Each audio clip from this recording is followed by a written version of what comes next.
The clock on my dual monitor setup flickered to 11:47 p.m.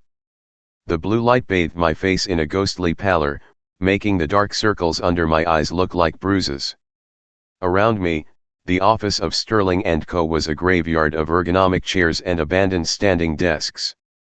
I was the last one left, a common occurrence for a senior analyst chasing the elusive VP carrot that had been dangled in front of my nose for 18 months.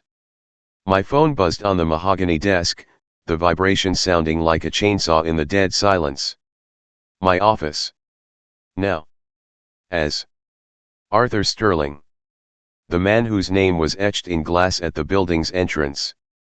You didn't get a text from Arthur at midnight unless you were being fired or promoted to the inner circle. My heart hammered against my ribs, a frantic, uneven rhythm. I straightened my tie, smoothed my wrinkled shirt, and headed toward the bank of elevators. The 40th floor was different from the rest of the building. Where my floor smelled of stale coffee and printer toner, the executive level smelled of sandalwood, expensive scotch, and the silent, heavy scent of absolute power. I walked across the plush Persian rug toward the double doors of the corner office. "Come in, Elias," Sterling's voice boomed before I could even knock. Arthur Sterling was 60, but he moved with the predatory grace of a man in his 30s. He was standing by the floor-to-ceiling windows, watching the rain-slicked streets of Manhattan below. He didn't turn around. In his hand, he swirled a crystal tumbler of amber liquid. 6 years, Elias, Sterling said quietly. 6 years you've given this firm. 80 hours a week. Christmas in the break room. You've sacrificed your social life, your health, and your youth. Why? I swallowed hard. Because I believe in the vision of this company, Arthur. And I want to lead. The vision, he repeated, finally turning. His eyes were bloodshot, and for the first time in my career, I saw a crack in his Teflon exterior. He looked human. He looked desperate. You're the best analyst we have. You're precise. You're loyal. And more importantly, according to our mandatory annual employee wellness screening, you are a perfect biological match for my daughter. I blinked. The transition from VP talk to biological match was so abrupt I thought I had misheard him. I'm sorry, sir. Clara, he said, his voice cracking. My daughter. Her liver is failing. Autoimmune. The donor list is too long, and time is a luxury she doesn't have. We've scanned every executive, every manager. You, Elias, are the only type O negative with the correct HLA markers. You're a statistical miracle. I stood frozen. The hum of the air conditioning seemed to grow deafening. I'm very sorry to hear that, Arthur. If there's anything the team can do to support. I don't want support, Elias. I want your liver. The words sat in the air, heavy and obscene. I felt a nervous laugh bubbling in my throat, but the look on Sterling's face killed it instantly. The right lobe, Sterling continued, walking toward me. He leaned against his desk, looming over me. Modern medicine is a marvel. They take 60%. In 6 months, it grows back. You're young, you're healthy. You'd be out of the hospital in a week. Arthur, that's a massive medical procedure. I can't just listen to the offer before you say no, he interrupted, his voice returning to its sharp, corporate edge. I've had the board draft a contract. If you do this, if you save my daughter, you are no longer a senior analyst. Effective the day of the surgery, you are vice president of global operations. Your base salary triples. There is a $2 million hardship bonus paid out in cash, tax sheltered. And most importantly, you get a lifetime tenure contract. You can never be fired. You will be a king in this castle. He stepped closer, his hand resting on my shoulder. It felt like a lead weight. You've spent years giving me your soul, Elias. You've given me your time, your weekends, your sleep. What is a piece of an organ compared to that? You're already dying for this company, one late night at a time. I'm just asking you to do it all at once, for a reward that will change your life forever. I looked at the gold watch on his wrist. It cost more than my college tuition. I thought about my studio apartment, the student loan notices on my kitchen counter, and the way my mother sounded on the phone when she asked if I'd finally gotten that promotion. It regenerates, I whispered. Sterling smiled. It wasn't the smile of a father, it was the smile of a shark that had just smelled blood in the water. Entirely. You'll have a scar, sure. A war wound. But you'll be a VP with $2 million in the bank. You'll never have to worry about downsizing or restructuring again. You'll be family. He walked over to his desk and picked up a thick folder bound in blue leather. He slid it across the mahogany surface toward me. Take the weekend, Elias. Read the terms. Talk to our private doctors, not the hacks at the insurance company. See the data. But don't wait too long. Clara doesn't have a month. She has weeks. I picked up the folder. It was heavy. It felt like a physical manifestation of my future. Why me? I asked, my voice trembling. There must be others. Someone with a family, or someone who actually knows her. Because you're a climber, Elias, Sterling said, turning back to the window. You understand that in this world, nothing is free. Everything is a trade. You want the top floor? You have to pay the toll. I'm just giving you the chance to pay it in tissue instead of time. I walked out of the office, the blue folder clutched to my chest. As I rode the elevator down to the lobby, I looked at my reflection in the polished brass doors. I looked like a ghost. I looked like a man who had already been hollowed out. I got into my car and sat in the dark for a long time. My mind was racing, calculating the ROI of my own flesh. I thought about the pain. I thought about the risk. But then, I thought about the corner office. I thought about the power. The most horrifying part wasn't Sterling's demand. The most horrifying part was that I was already opening the folder to see where I needed to sign. The rain hadn't stopped by the time I reached my apartment in Queens. It was a junior one-bedroom, a polite real estate term for a shoebox with a window that faced a brick wall. I sat at my kitchen table, a thrift store find that shook whenever the subway rattled underneath the building, and placed the blue leather folder in the center. I didn't open it immediately.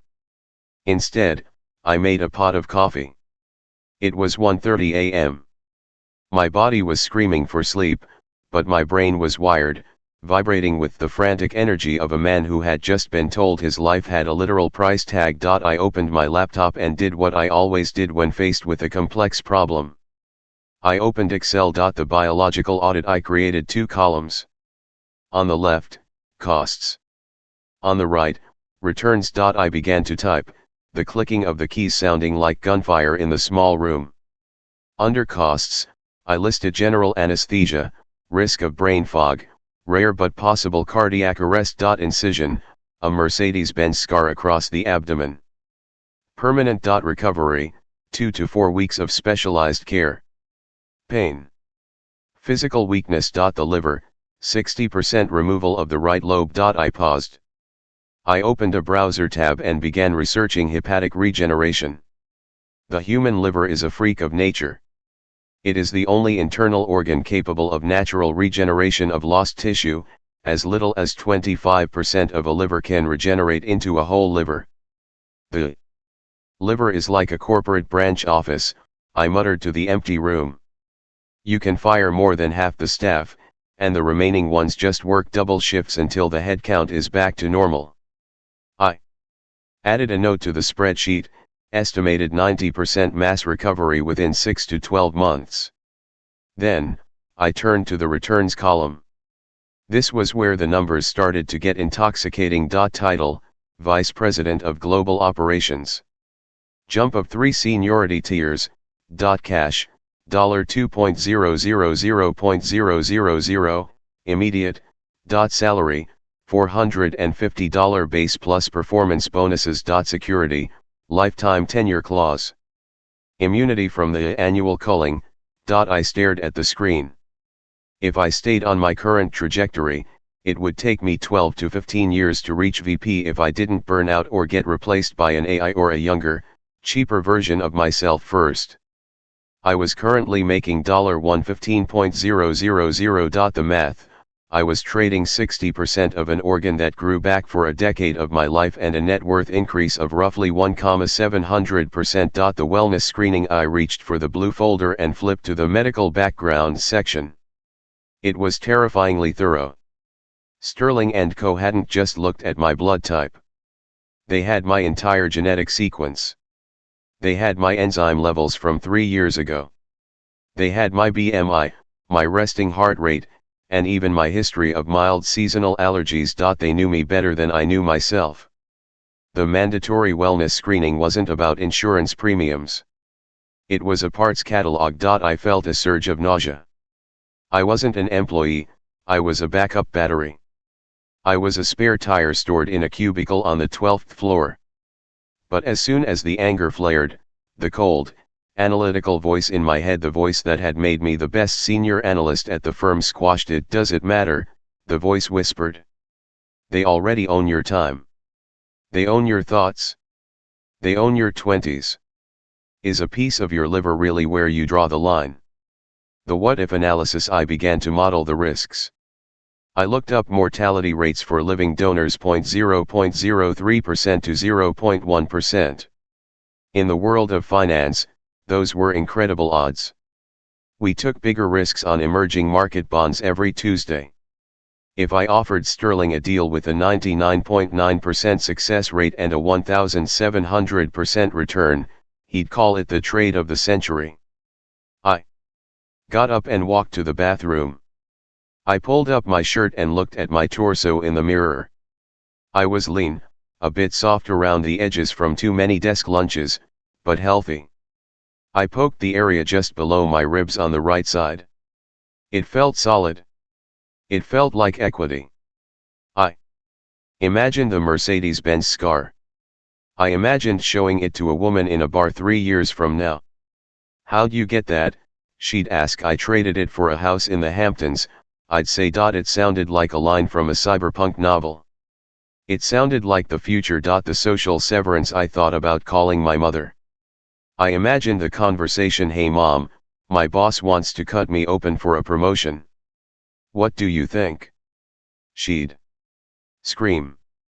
She'd tell me to quit. She'd remind me that my Uncle Leo died of liver cirrhosis and that I shouldn't tempt fate. I didn't call her. I thought about my friends from college. Most of them were struggling under the weight of the grind, complaining about quiet quitting and work-life balance. If I told them, they'd be horrified. But then, after a few drinks, they'd ask me how much the bonus was. And when I said 2 million, I knew I'd see that flicker of envy in their eyes. Everyone was selling themselves. Some people sold their backs in warehouses. Some sold their brains in code. I was just being offered a chance to sell a piece of my internal chemistry in a highly regulated, high-yield transaction. The decision matrix. By 4 a.m., the spreadsheet was a masterpiece of rationalization. I had even factored in the cost of private post-operative nursing and a 3-month sabbatical in the Maldives to recover and regenerate. Category status.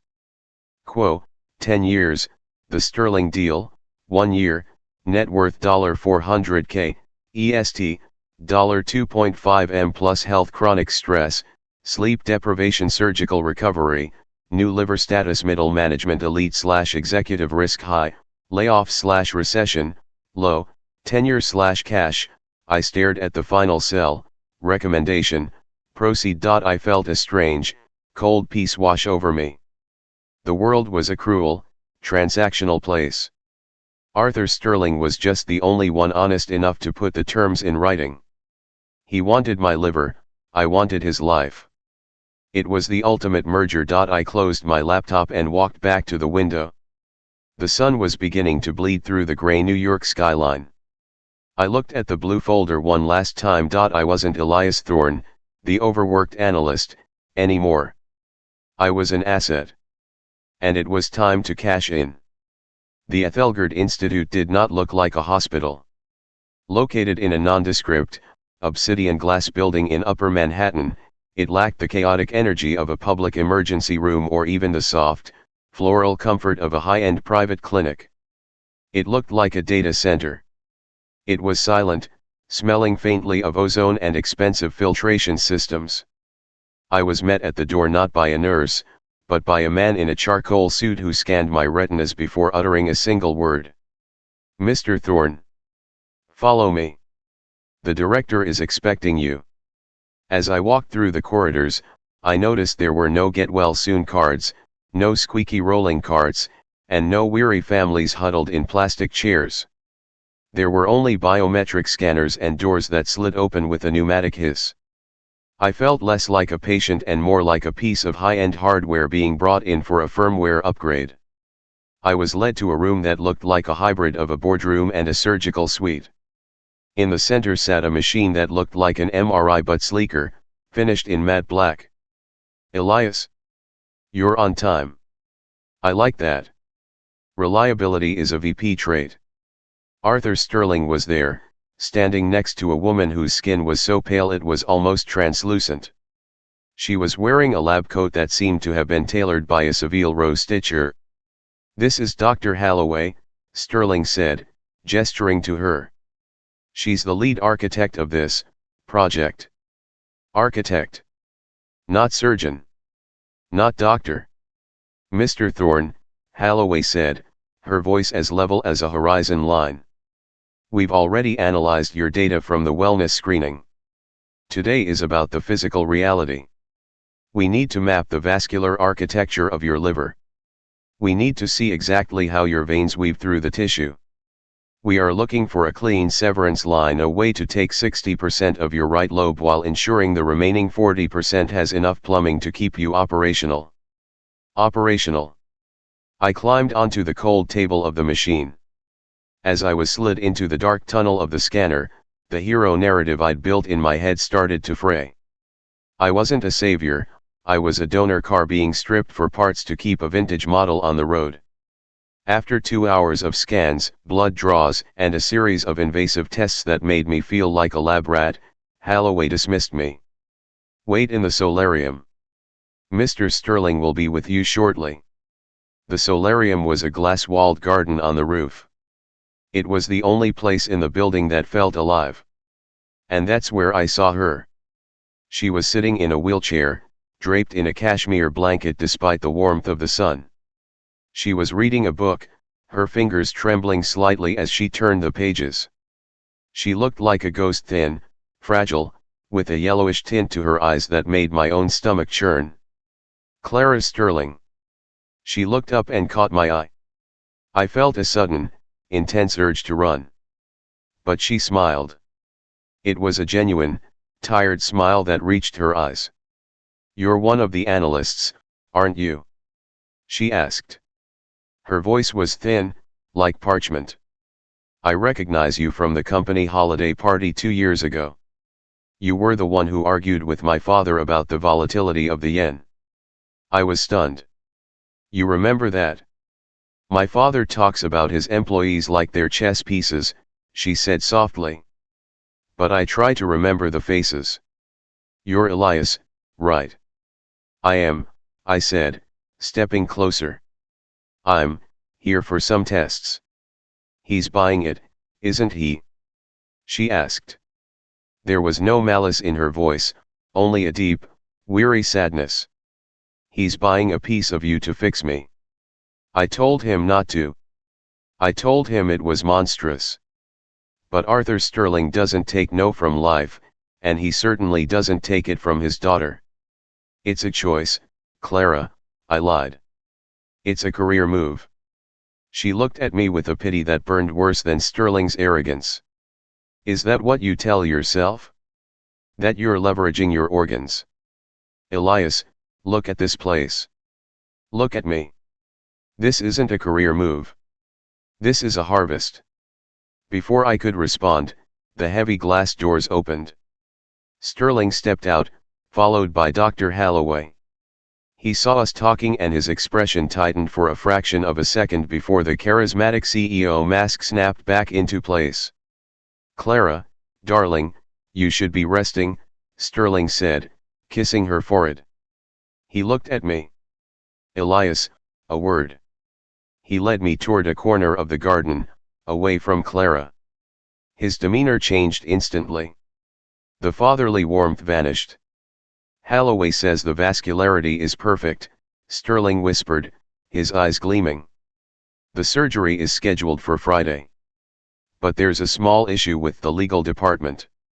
"Legal issue?" I asked, my heart skipping a beat. "Standard liability mitigation," Sterling said, waving a hand dismissively. "Since this is a private arrangement outside of the standard donor pool, we need you to sign a non-disclosure and a total waiver of medical indemnity. Essentially, if there are complications, if the liver doesn't regenerate as expected, or if there's permanent impairment, the company isn't liable. It's a clean break." I felt a chill that had nothing to do with the air conditioning. "You're asking me to waive my right to sue if the surgery goes wrong?" "I'm asking you to trust the best doctors money can buy," Sterling snapped. "Look, Elias, we're moving $2 million into an escrow account for you. We're giving you a VP title. That kind of reward comes with a total transfer of risk. You want the upside? You take the downside. That's the nature of the contract." He stepped closer, his voice dropping to a low, dangerous hiss. "I'm looking at the depreciation of my daughter's life by the hour. I don't have time to haggle over insurance clauses. You're a senior analyst. You know how to read a balance sheet. You are an asset with a high maintenance cost. Sign the waiver, or we find someone else and you can go back to your cubicle and wait for the next round of layoffs." He turned and walked back to Clara, laughing at something she said as if he hadn't just threatened to discard me like a broken printer. I stood in the garden, surrounded by exotic plants that were only alive because of an automated irrigation system. I looked at Clara, who was watching me with that same haunting pity. I realized then that Sterling wasn't just buying my liver. He was buying my status as a human being. In his eyes, I wasn't a hero, and I wasn't even an associate. I was inventory item #402 Thorn. I was a biological hedge against his daughter's mortality.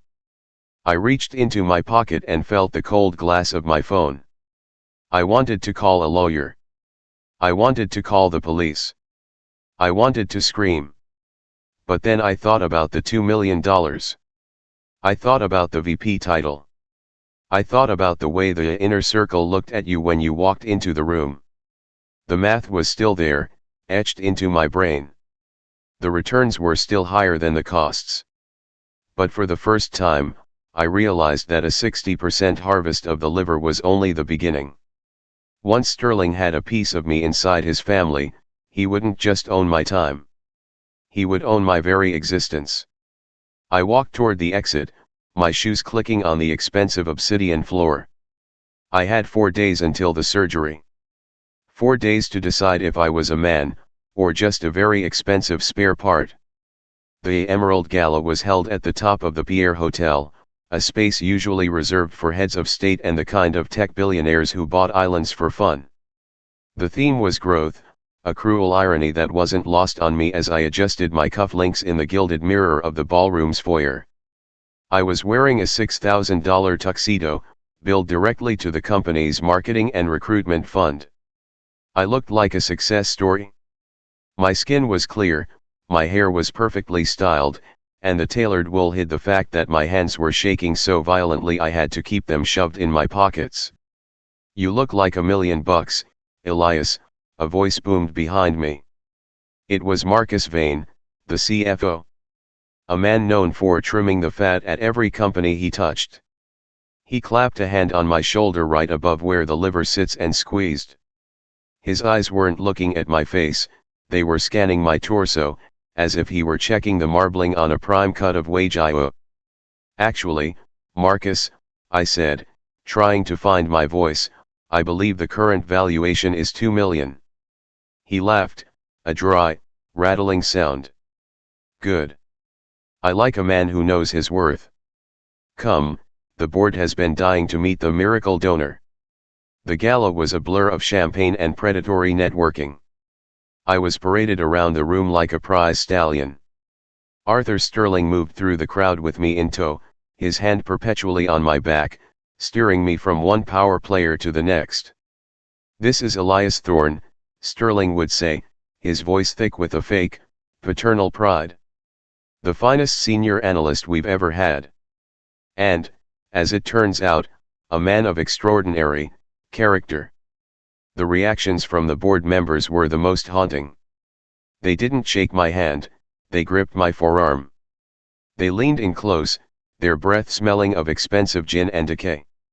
"Such a brave boy," whispered Evelyn Vance, a woman who owned half the real estate in Midtown. She ran a gloved hand over my stomach, her touch lingering just a second too long. "To give so much for the firm. It sets a precedent, doesn't it? Total commitment. If only the rest of the labor force were as generous with their assets." I realized then that I wasn't being celebrated for my intelligence or my 6 years of 80-hour weeks. I was a proof of concept.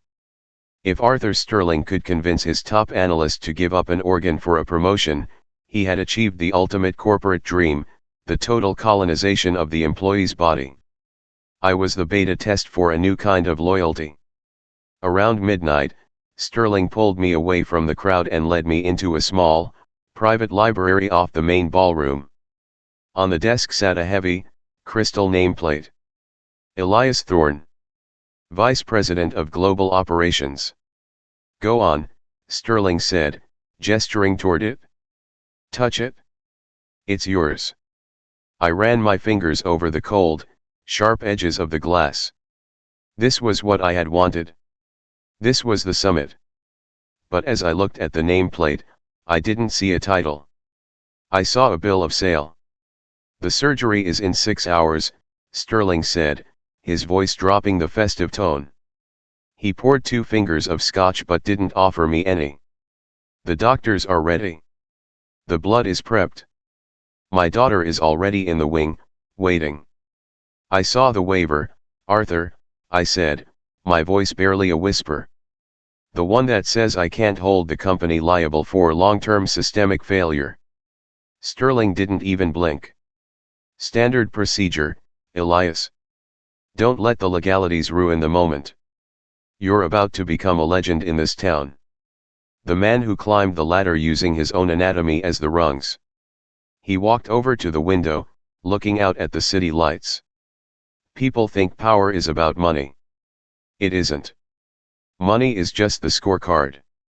Power is about what you're willing to sacrifice to stay in the game.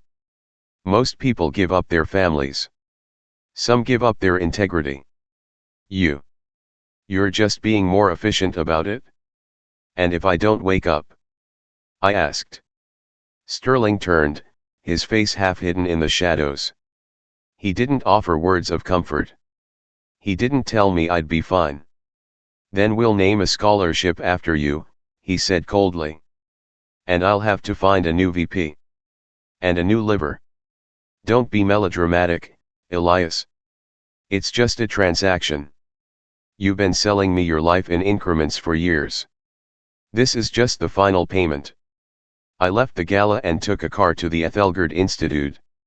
The transition from the warmth of the ballroom to the sterile, blue-tinted silence of the clinic was jarring. A nurse, a woman with eyes as cold as a spreadsheet, led me to my room. She handed me a thin, paper-thin hospital gown. "Change," she said. "The prep begins in 30 minutes." I sat on the edge of the bed, the VP nameplate still in my pocket. I had taken it from the library when Sterling wasn't looking. I pulled it out and set it on the bedside table. In the harsh fluorescent light, the glass looked cheap. Fragile. I thought about the math again. $2.000.000. VP title. Lifetime tenure. But then I thought about Evelyn Vance's hand on my stomach. I thought about Marcus Vane looking at me like I was a steak. I thought about the way Sterling had said final payment. I realized that even if the liver grew back, I would never be whole again. Every time I sat in a board meeting, every time I signed a contract, every time I looked Sterling in the eye, I would be reminded that I was only there because I had allowed them to harvest me. I wasn't rising to their level. I was becoming their property. The door opened. A young orderly entered with a tray of surgical prep tools. He didn't look at my face. He looked at my right side, his eyes scanning for the spot where the marker would soon trace the line of the incision. "Mr. Thorne?" he asked. "Yes," I said. "Are you ready for the harvest?" He meant to say procedure. I was sure he meant to say procedure. But the word harvest hung in the air like a butcher's hook. I looked at the VP nameplate one last time. It reflected the sterile light of the room, cold and unyielding. I lay back on the bed, the paper gown rustling beneath me. My body felt heavy, like lead. I was no longer a man with a future. I was a biological hedge. I was a line item on a balance sheet. And the auditors were coming to collect. The air in the preoperative suite was exactly 68 degrees.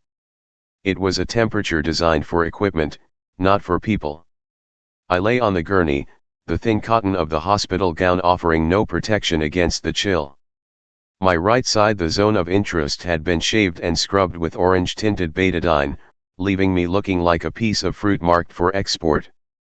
The foredrip was already in my left arm, a slow, rhythmic pulse of saline keeping me hydrated. Above me, the fluorescent lights hummed in a frequency that made my teeth ache. The door hissed open. Arthur Sterling walked in. He wasn't wearing a tuxedo anymore. He was in a crisp, white dress shirt, sleeves rolled up to his elbows, looking like a man ready to oversee a factory floor. He didn't look at my face, he looked at the monitors. He checked my heart rate. He checked my oxygen levels. "Everything is on schedule," Sterling said. His voice was flat, devoid of the theatrical warmth he had used at the gala. "The surgeons are scrubbing in. Clara is being moved to theater 2. We'll begin the extraction in 15 minutes. "Arthur," I croaked, my throat dry. "The contract. The tenure clause. It's definitely in there." Sterling finally looked at me, and for the first time, I saw it. It wasn't hatred or even greed. It was a total, terrifying indifference. I was a vending machine that happened to contain the exact snack he needed. "It's signed, Elias. It's sitting in a vault. But let's be honest with each other, just this once," he said, leaning over the gurney. His face was inches from mine. "Do you really think a piece of paper protects you? After today, you aren't an employee. You aren't a VP. You are a biological extension of the Sterling bloodline. If you ever try to leave, if you ever try to cross me, I won't fire you. I'll simply remind you that I own 60% of the reason you're still standing." He checked his gold watch, the one that cost more than my apartment. "Just, try not to die on the table, Elias. It would be a PR nightmare, and the paperwork for a deceased donor is a headache I don't need today." He turned and walked out without another word. The door hissed shut, sealing me back into the silence. The math I had done in Chapter 2, the spreadsheet, the ROI, the risk-to-reward ratio, suddenly felt like the work of a madman. I looked at the VP nameplate I had smuggled in, now sitting on the tray beside my surgical tools. Elias Thorne, Vice President. It was just glass. It was just sand and heat. And I was just meat and blood. In that clinical silence, a memory surfaced. Not of a board meeting or a spreadsheet, but of being 7 years old, scraping my knee on the pavement. My mother had told me, "Don't worry, Elias. You're whole. You'll heal." If I went through with this, I would never be whole again. Even when the liver regenerated, It wouldn't be my liver. It would be a corporate asset. I would be a man who had sold his own interiority for a corner office. I would be the ultimate company man, a man whose very biology was a subsidiary of Sterling & Co. The realization hit me with the force of a physical blow. The promotion wasn't a rise to power. It was the final stage of my disappearance. I looked at the 4-line in my arm. The clear liquid was dripping steadily. I thought about the $2 million. I thought about the life I could have. And then I thought about the way Sterling looked at the monitors instead of my eyes. I reached over with my right hand, the hand that was supposed to be sedated and sliced within the hour.